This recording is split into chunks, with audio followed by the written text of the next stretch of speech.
Okay, chapter 2 of Little Men. It's called The Boys. While Nat takes a good long sleep, I will tell my little readers something about the boys among whom he found himself when he woke up. To begin with our old friends, Franz was a tall lad of 16 now, a regular German, big, blond, and bookish, also very domestic, amiable, and musical. His uncle was fitting him for college, and his aunt for a happy home of his own hereafter, because she carefully fostered in him gentle manners, love of children, respect for women, old and young, and helpful ways about the house.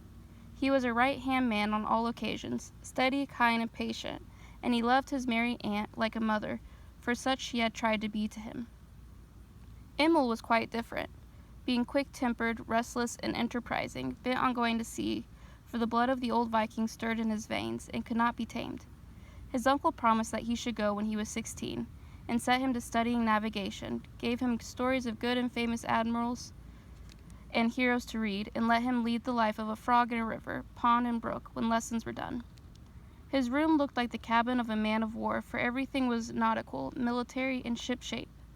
Captain Kidd was his delight, and his favorite amusement was to rig up like that pirate gentleman, and roar out sea songs at the top of his voice. He would dance nothing but sailors' hornpipes rolled in his gait, and was as nautical in conversation as his uncle would permit. The boys called him Commodore, and took great pride in his fleet, which whitened the pond and suffered disasters that would have daunted any commander but a sea-struck boy. Demi was one of the children who showed plainly the effect of intelligent love and care, for soul and body worked harmoniously together. The natural refinement which nothing but home influence can teach gave him sweet and simple manners.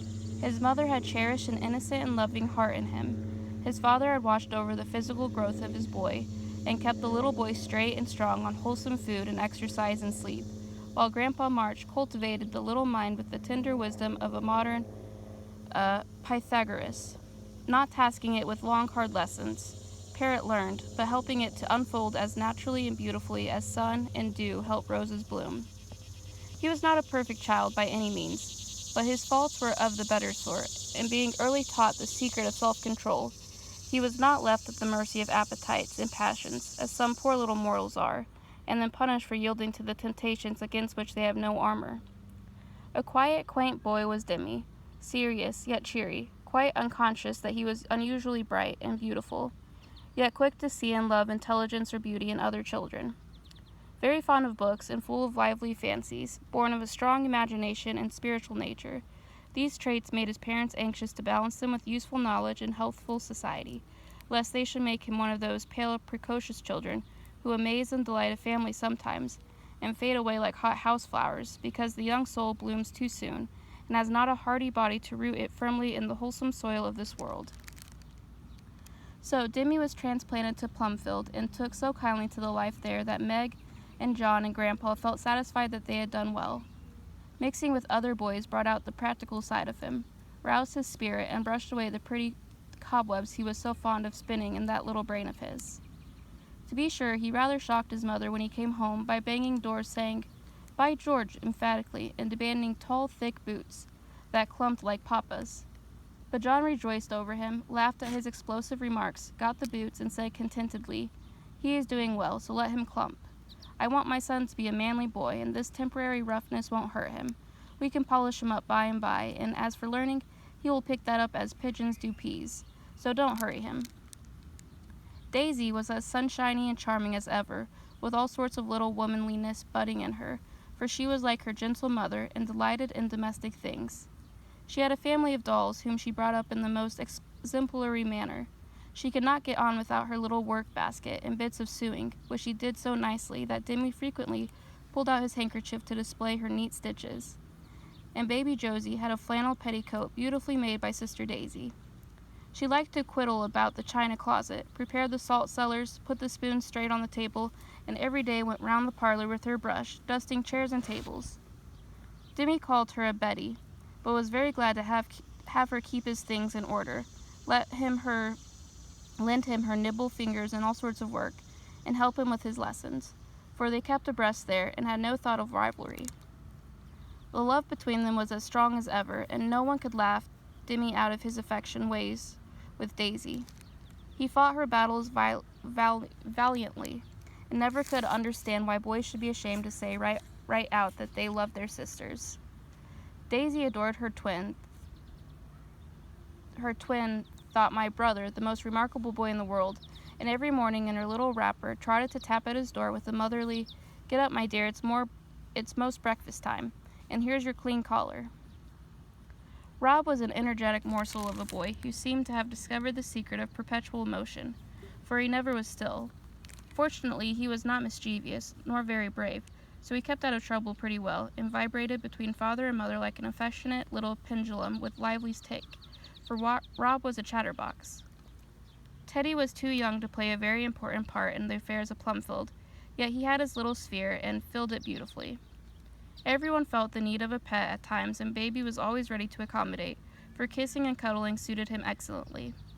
Mrs. Joe seldom stirred without him, so he had his little finger in all the domestic pies, and everyone found them all the better for it, for they believed in babies at Plumfield.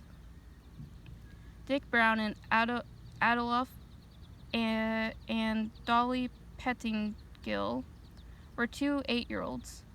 Dolly stuttered badly, but was gradually getting over it, for no one was allowed to mock him, and Mr. Bayer tried to cure it by making him talk slowly.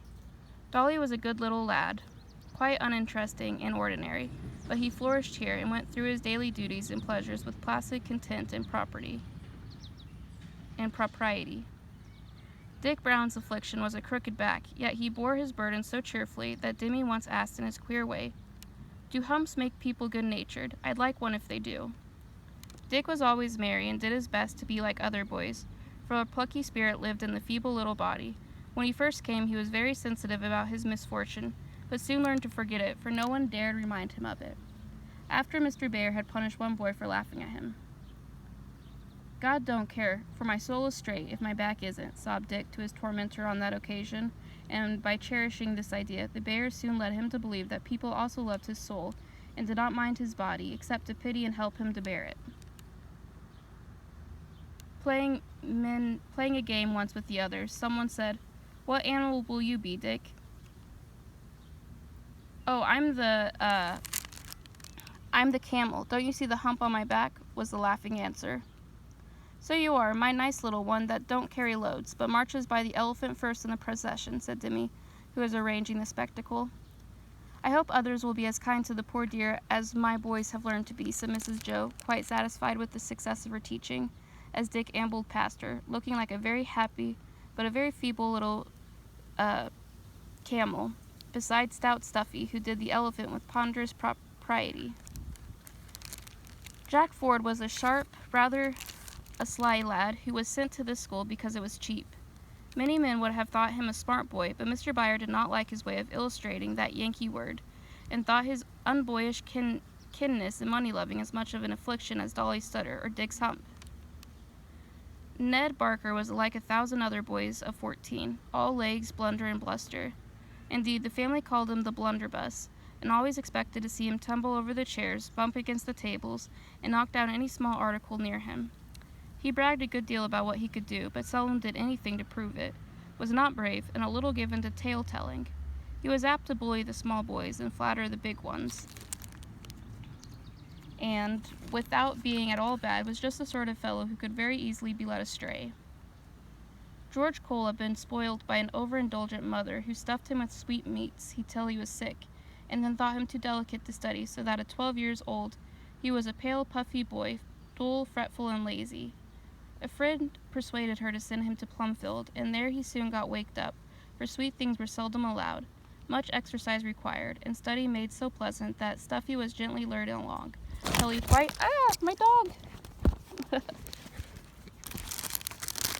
quite amazed his anxious mamma by his improvement, and convinced her that there was really something remarkable in Plumfield air.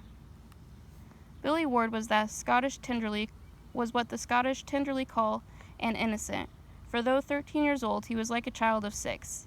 He had been an unusually intelligent boy, and his father had hurried him on too fast, giving him all sorts of hard lessons, keeping him at his books 6 hours a day, and expecting him to absorb knowledge as a Strasbourg goose does the food crammed down its throat.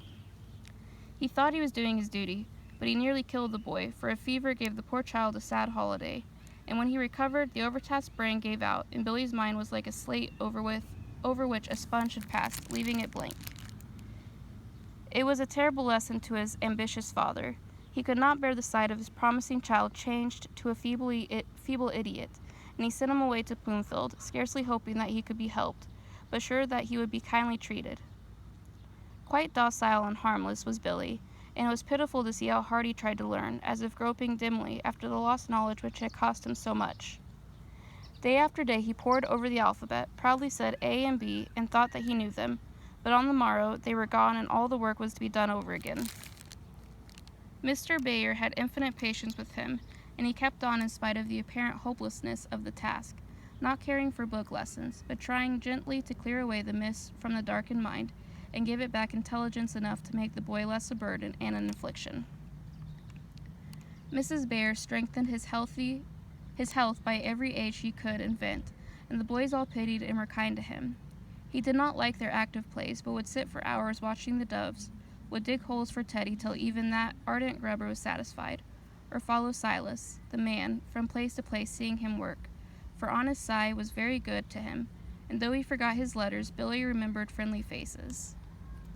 Tommy Bangs was the scapegrace of the school, and the most trying little scapegrace that ever lived.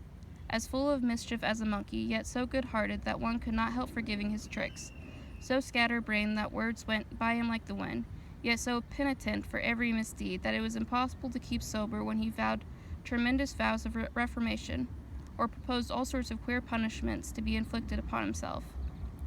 Mr. and Mrs. Bayer lived in a state of preparation for any misshape, from the breaking of Tommy's own neck to the blowing up of the entire family with gunpowder, and nursery had a particular drawer in which he kept bandages, plasters, and salves for his especial use, for Tommy was always being brought in half dead, but nothing ever killed him, and he rose from every downfall with redoubled vigor. The first day he came, he chopped the top of one finger in the hay cutter, and during the week fell from the shed roof, was chased by an angry hen who tried to pick his eyes out because he examined her chickens, got run away with, and had his ears boxed violently by Asia, who caught him luxuriously skimming a pan of cream with half a stolen pie. Undaunted, however, by any failures or rebuffs, this indomitable youth went on amusing himself with all sorts of tricks till no one felt safe. If he did not know his lessons, he always had some droll excuse to offer, and as he was usually clever at his books and as bright as a button in composing answers when he did not know them, he got on pretty well at school. But out of school, ye gods and little fishes, how Tommy did run! He wound fat Asia up in her own clothesline against the post and left her there to fume and scold for half an hour one busy Monday morning. He dropped a hot cent down Mary Ann's back as that pretty maid was waiting at table one day when there was gentlemen to dinner, whereas the poor girl upset the soup and rushed out of the room in dismay, leaving the family to think that she had gone mad. He fixed a pail of water up in a tree with bits of ribbon fastened to a pail of water up a tree with a bit of ribbon fastened to the handle, and when Daisy, attracted by the gay streamer, tried to pull it down, she got drenched with the water. That spoiled her clean shirt and hurt her little feelings very much. He put rough white pebbles in the sugar bowl when his grandmother came to tea, and the poor old lady wondered why they didn't melt in her cup, but was too polite to say anything. He passed around snuff in church so that 5 of the boys sneezed with such violence they had to go out. He dug paths in wintertime and then privately watered them so that people should tumble down. He drove poor Silas nearly wild by hanging his big boots in conspicuous places, for his feet were enormous, and he was very much ashamed of them. He persuaded confiding little Dolly to tie a thread to one of his loose teeth and leave the string hanging from his mouth when he went to sleep, so that Tommy could pull it out without his feeling the dreaded operation. But the tooth wouldn't come at the first tweak, and poor Dolly woke up in great anguish of spirit and lost all faith in Tommy from that day forth. The last prank had been to give the hens bread soaked in rum, which made them tipsy and scandalized all the other fowls, for the respectable old biddies went staggering about, pecking and clucking in the most crazy manner, while the family were shaking with laughter at their antics, till Daisy took pity on them and shut them up in the hen house to sleep off their intoxication.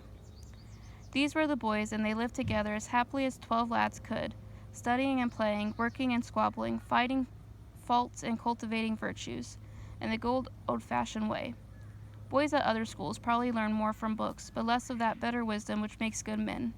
Latin, Greek, and mathematics were all very well, but in Professor Bayer's opinion, self-knowledge, self-help, and self-control were more important, and he tried to teach them carefully.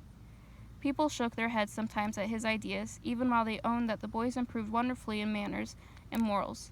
But then, as Mrs. Joe said to Nat, it was an odd school.